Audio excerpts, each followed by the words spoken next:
Welcome to the Wild Simplicity podcast, the podcast for awakening women who are ready to shed the layers, let go of the clutter, and rediscover their wild and wonderful selves that lie beneath. I'm Anna Day, and together we'll explore how to simplify, release what's no longer serving us, and embrace the possibility of living fully in this one wild and precious life. Whether you're a dreamer, a seeker, or someone who craves doing things differently, this space is for you. Let's dive in and awaken the magic within. Hi, and welcome back to the Wild Simplicity podcast. I am here after quite a significant break over the summer while the kids were off school, and they've just gone back today. So here I am. I was sitting on the couch there, came back from dropping them to school, and sat on the couch and really felt that just kind of collapse energy, just real, and not really being able to tune into how I was feeling overwhelmed, feeling like there's loads of emotions moving around. There's the passage of time. There is the seeing all the people again at the school, seeing all the parents, seeing all the kids, seeing the new constellations, more new children coming in, people having left, and that recalibration of this new era and new year. And what that brings up in me as a highly sensitive person, someone who's very attuned to energy, and I suppose feeling the energy of the kids and the trepidation for some of going back to school and what that means, and of new children joining, and the adults as well, right? Because we're, as parents, we're all feeling certain feelings as well, of either relief of they're going back to school or sadness. Like for me, it's a mix of things. It's a mix of relief of finally having some headspace time for myself and being able to focus on my work in the world again and what I'm here to do and express. And then also the sadness and the grief that comes with another year has gone by. They're now 10 and 8, and they are into the next grade in school, and seeing them grow physically taller, but seeing them expand into themselves, who they are emotionally, mentally, spiritually, all of it, and it's just really being someone who's so sensitive to this passage of time and who gives myself the time to feel that passage of time. I do distract myself, and I do, like when I came home there, I did go on Instagram, and then I saw lovely Gemma from That's the Key as well on Instagram and on social media. Follow people who are going to expand you and light you up. So I saw Gemma's was the first story I saw, and I stopped after that story. It was wonderful, and she was reminding us about creating time for ourselves, and she had created a little altar for herself with her candle, and it would just still have lighting here. I have Gaia lighting at the moment, which is nurture, support, wisdom and love, which is one of Gemma's beautiful candles. And I also have a beautiful bowl here from my lovely friend Ruth, the Earth Weaver. It's a ritual bowl, and in it I have some bougainvillea, some beautiful purple and pink bougainvillea, which is drying now, which I collected from the floor and the paths last week as I was walking with the kids.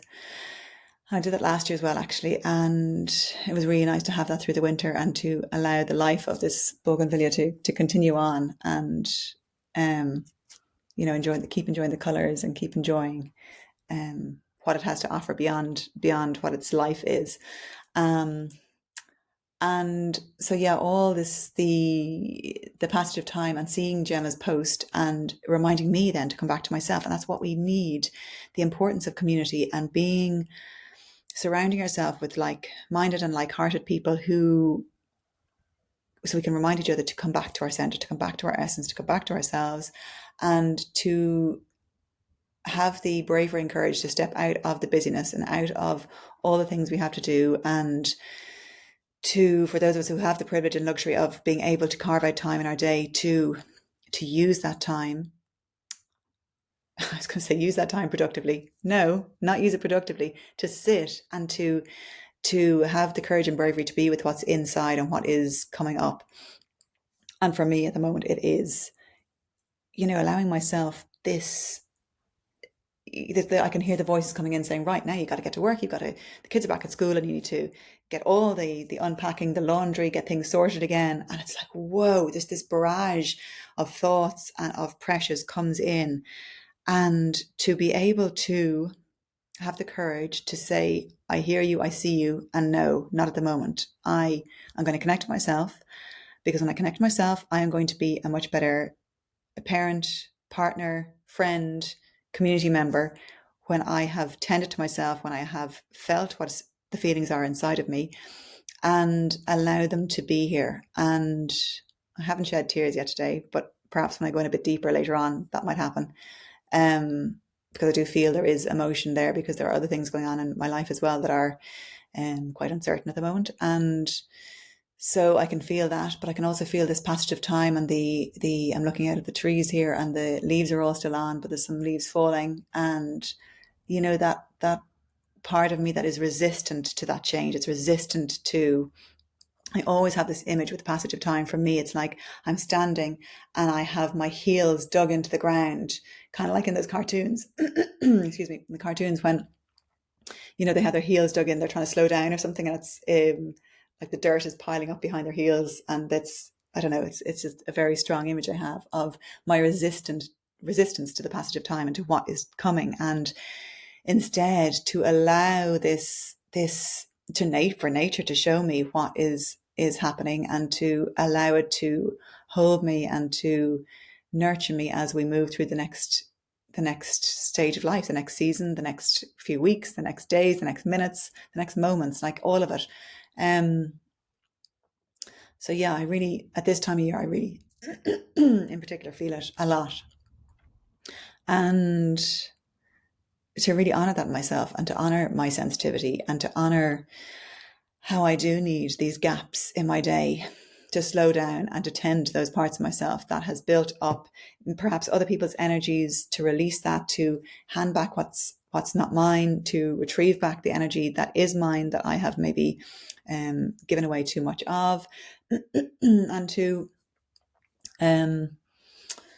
center myself, ground myself, come back to the essence of who I am. And that is, I was going to say, it's becoming more and more difficult these days, as the world is in such turmoil and chaos.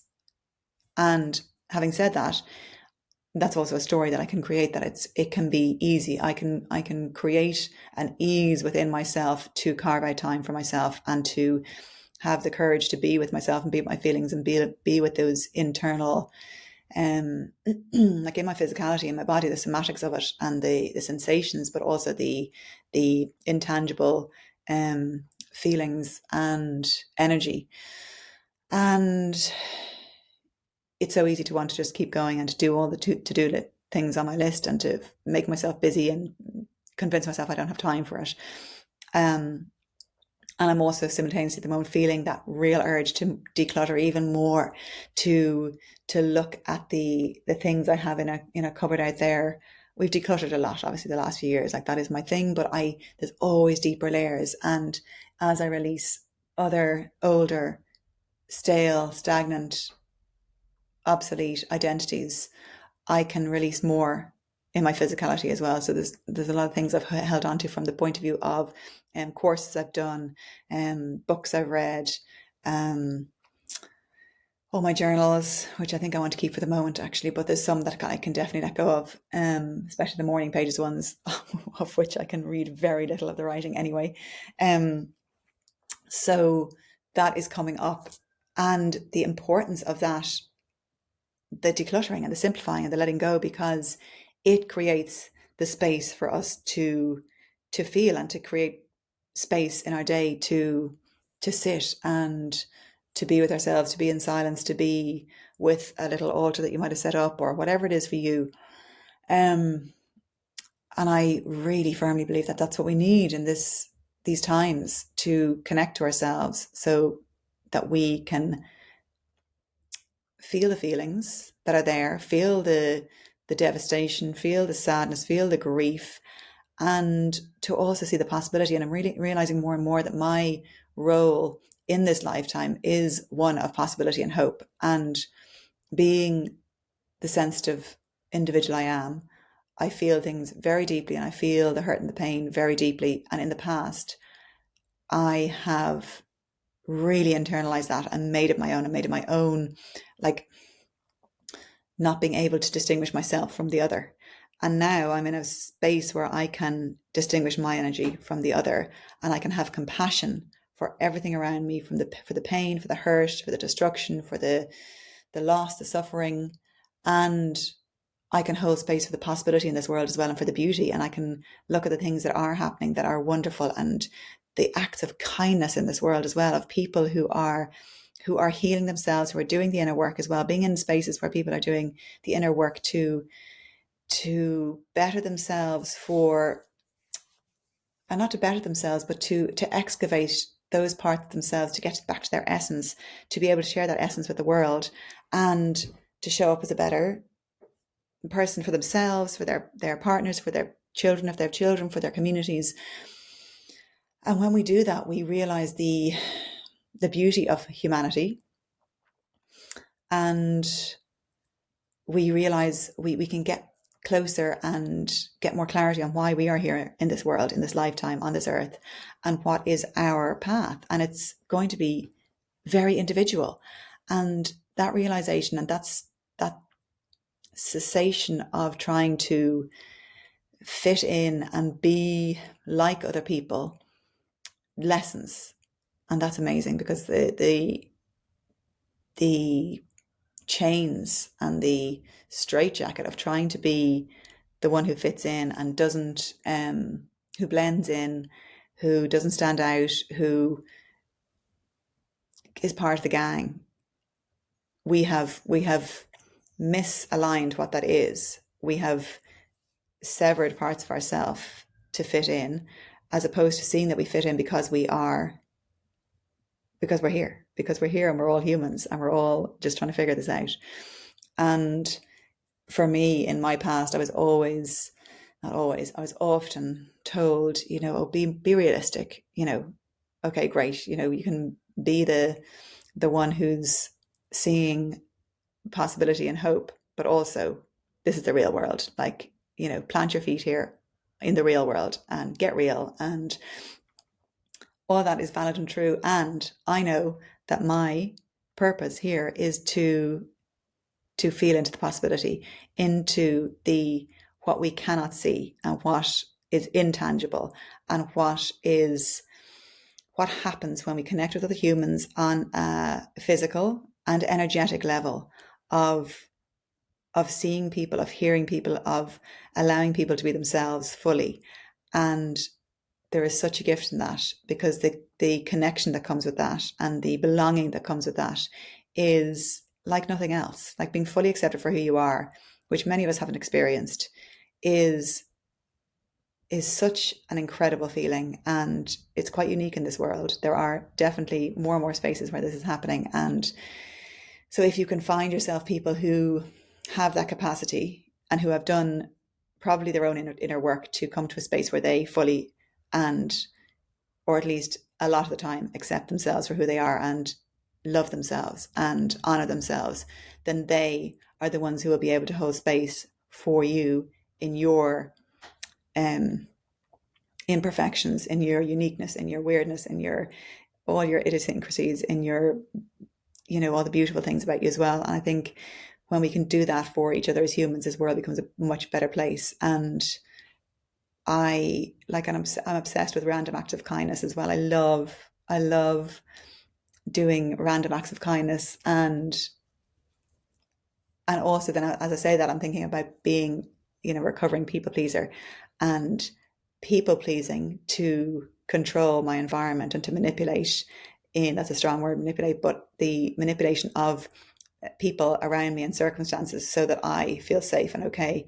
And that's the people pleasing aspect of it. But when you're doing things, kindness and acts of kindness from a place within you that doesn't want any recognition, that just does it and lets go of the outcome, that, I used to, letting someone out in traffic, right, for instance, letting them into the road, and they don't give a wave, or I'm like, oh my God, I would get rageful if they did not wave an acknowledgement or a thanks. And now I can do that and allow it to be, like what I said in a podcast there, I don't know when it was, but about casting a vote for ourselves, but casting a vote into the world of kindness and love. Like every time we do a random act of kindness, we don't necessarily instantaneously see the thanks And we might never see the thanks like in a tangible way, but it's just knowing that you're depositing into the world goodness. And when we see that as an energetic act of filling this world with more love, like if that can be our modus operandi for living this life, filling this world and our day-to-day moments with more love, I mean, that's just a thing for me. It's a thing of beauty, and it's a thing of, it's what will change and create more, less separation and more togetherness and more connection and more acceptance of each other. So yeah, that's just something I've been thinking about the last while, and what, my work is in the world. And as things around me are unstable, and on a micro level within my own realm and circles, and on the macrocosm, obviously, and having that, dual thinking of, well, this is happening in the world and this is happening in my life, so therefore I can't do what I'm here to do. And finding a way to hold myself in that and to weave what I am here to do in the world with authenticity and awareness as I go through whatever is coming up for me in my life and in the world as well, and allowing all of that to be present and true, and it not being an either or. It's not like one and not the other, and then flip to when the other's okay, then I can go back to this. It's like a weaving of all and both and even coming on here this morning now too, I couldn't even remember my Riverside. I'm recording this in Riverside, my Riverside login. I was like, what is the login? But I luckily did it automatically. And I was thinking, God, even having the automatic logins is just a pain, because my brain doesn't know what my passwords are. Anyway, and the willingness to show up and just, do the things we're here to do with less fear and with more belief in that inner knowing and that essence that can, like, I've no notes here, right? I wanted to come on to speak. I have this build up of not having spoken on the podcast in a while. I did record an episode at the beginning of August from my childhood bedroom. I can't even remember what I said in it, and I couldn't get I only had my mobile with me when we were away in August, so I couldn't work Riverside to get it up and loaded. Anyway, so I don't know where that audio is now. It's somewhere, but I'll listen back to it and see. But so I had intended to keep the podcast going through August, but that didn't happen. So there's been this build up of a need to express. And so the unplanned nature of this, and being able to believe in myself enough and to trust what's coming out now. Like, I had no plan of what I was going to say. I've no notes. I've just the trust in myself, and that's built over time. And I think that's one thing we can really begin to do, to trust ourselves, to practice making decisions, and I said the big one for me was moving to Portugal, like having that year, 3 years ago now, having that in the 6 months leading up to moving to Portugal and deciding to make this big move for our family. What was coming through to me was this trust. It was like some force was holding me and allowing me to lean back into trust. And the more we get of visceral, is that what I'm looking for? Like a felt sense of what that is in our bodies, to feel that trust, the more we can do things on a whim and not hold back with all the stories and all the, oh my God, it's so exhausting. I think that's it as well. I'm exhausted from the stories in my head that tell me not to do the thing. Wait until you're ready. Like, I wasn't ready this morning. I came back from being with the kids and from dropping them to school, and here I am, unplanned. And that's the way I wanted to live my life and do my work in the world and show up for the people in my life without planning ahead. I mean, plans are good as well, right? But I do love the spontaneity. I love the spontaneity of being able to move with my energy as well. But without the fear of, what am I going to say? And that trust in whatever's coming out of my mouth. And the more I'm saying that now, I'm like, oh my God, what am I going to say next? Because I can feel that human part of myself coming back in and being like, disconnecting me from that like grounded into my pelvis essence. And you can hear it in my expression. It's slowed down, right? It's gotten to, I'm the observer of what I'm doing at the moment. And it's like, uh-oh, going into a bit of a panic and a shutdown and it's like, what's next? So it's the encouragement to allow that to be here, like allow that part of ourselves or multiple parts of ourselves that are saying stop talking, that are saying don't do the thing, that are saying you're not ready, and nurture those and bring them in close, like bring them in. Like I'm imagining now bringing all those parts of me that are speaking up and saying, no, don't do this, Anna, stop. No, you won't publish this later. Don't publish this. We can't. It's a bit weird. And allowing all of those to like snuggle here, like all my little children on my lap, and to nurture and love them, and to have that real centered self of I got this, and I'm trusting in myself and trusting in the where I'm being led to next, the nudges, because they are what we're being led to for a reason. They are those nudges and those inner stories that keep like the things that keep coming up for us to do, are there for us for a reason. They're unique to us. Each of us will have different ones. Some of us will have overlapping ones, but that's what we need to follow.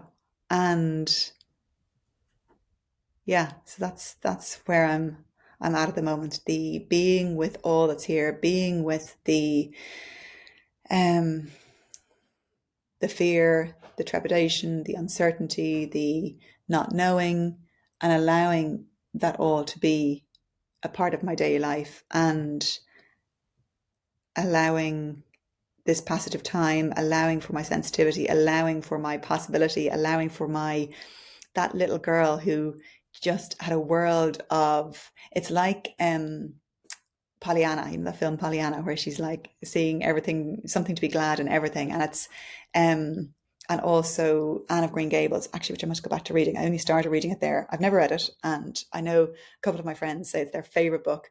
And I don't know why it came to me through a few. I was reading a book with the kids actually, and they mentioned Anne of Green Gables in this book.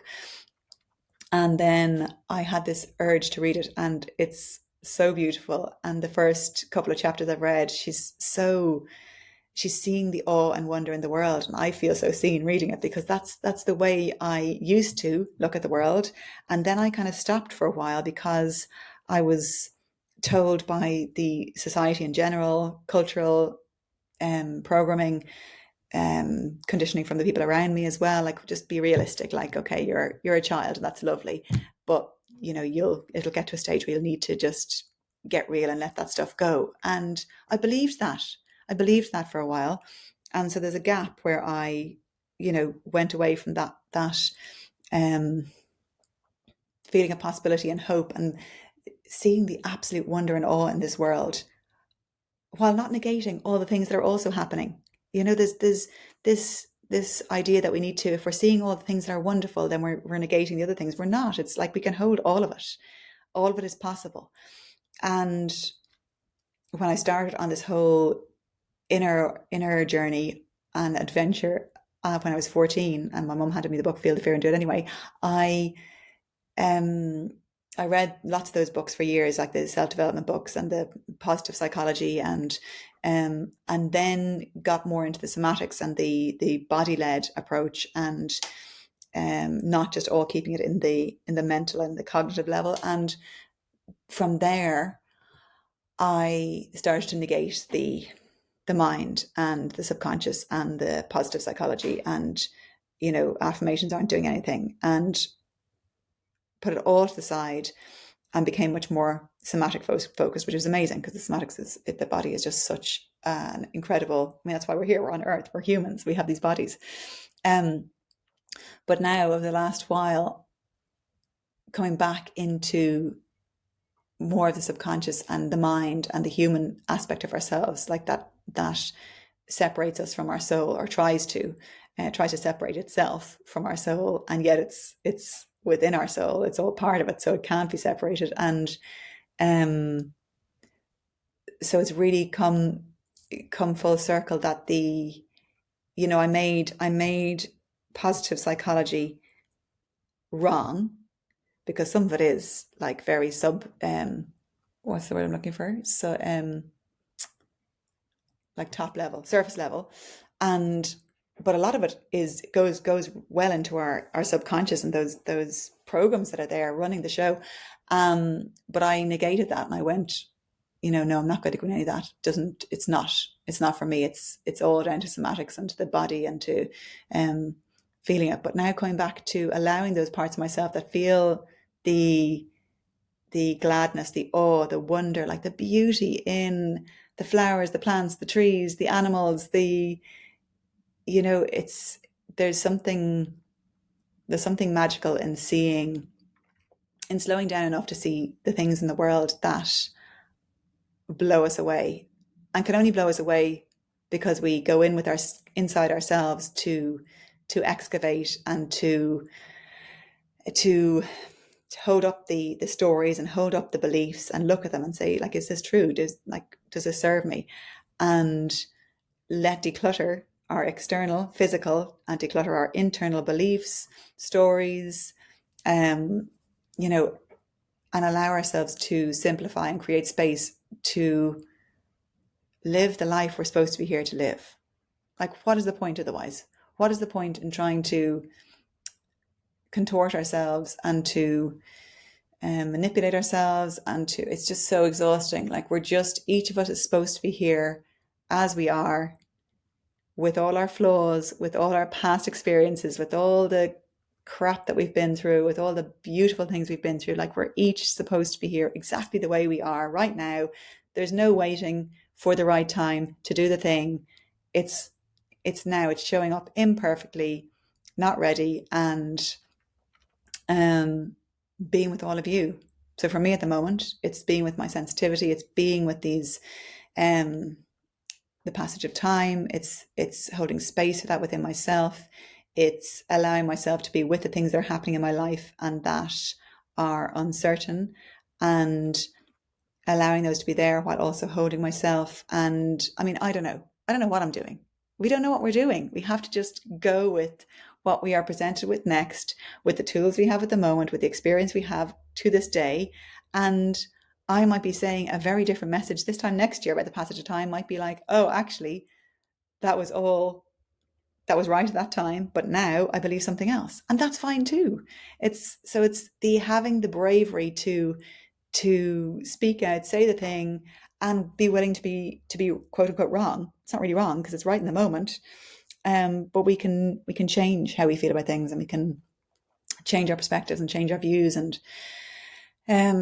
yeah, so above all, what I am going to do over the next few days, particularly as I ease into this next phase and this transition, I'm going to do a circle with the kids, actually, which I did at the beginning of the summer to mark the end of the school year into the summer.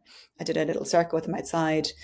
I think I mentioned that in one of the podcasts. And we were going to do one yesterday, but yesterday got a little bit hectic and I was a little bit overwhelmed. And we did a little cheers with hot chocolates in the afternoon. And I did say, this summer has been amazing, and said a few words, but I would like to do a little circle with them again. And for me to honor the passage of time, and to mark, how the summer has been and how I've shown up and how the things that have been great, the things that haven't been not so great. And for them also to learn that it's necessary or helpful to mark these beginnings and endings. And there's beginnings and endings, not just in the seasons, not just in these, but in every day. Like in every moment, there's a beginning and an ending, like a death and a rebirth. And I think when we can help our children, especially, to see this and to acknowledge and to stop, to allow them to have the pause, because this world does not teach us to pause. It teaches us to go on to the next thing. Okay, new school year, go, go, go. Let's get all the things, keep going. But to really honor the pause and the acknowledgement of what's gone before and the possibility of what's to come, and to allow us to plant our intentions and to create in our minds and in our feelings what we want to the next few days, weeks, months, years to look like. And when we can do that for ourselves and those around us, it's a gift, because it brings people into the present moment, which is all we have anyway, and to be plugged into it and to honor it, to enjoy it. And yeah, so that's what I'm going to do with them, either today, actually this afternoon, or else tomorrow. And there's no right way to do these things either. It's like, maybe it's just for yourself, and it's